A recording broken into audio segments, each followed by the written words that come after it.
if we had to think about a king of the symphony, there'd be a few contenders, but really high up on the list would have to be Joseph Haydn, one of the most prolific and prodigious composers of the 18th century.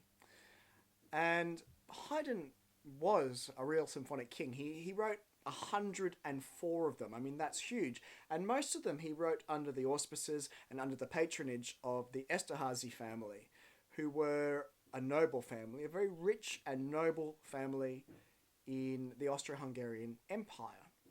And Haydn, he had great conditions actually. A lot of composers would kill for these conditions these days.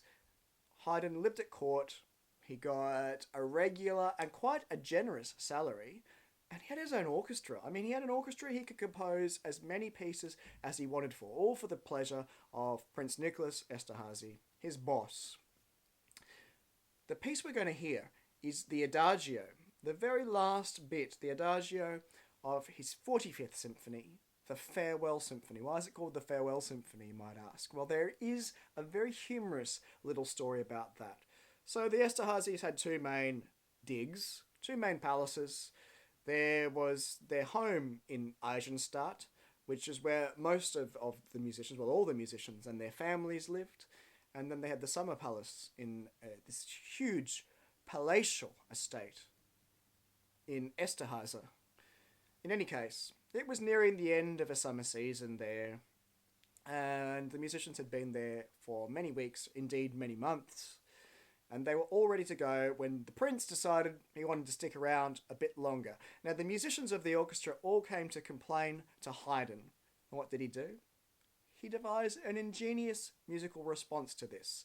So in a normal symphony, there's generally, in a classical symphony, four movements.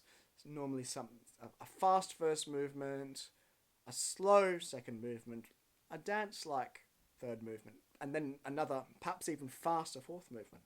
And now, on to the end of this, Haydn tacked on an adagio, slow, almost meditative music. Why?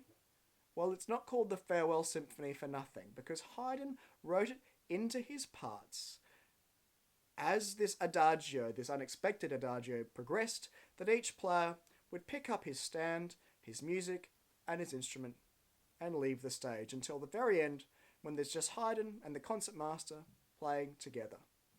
Needless to say, the prince got the message, and the musicians were sent home, the one day's journey, back to their families.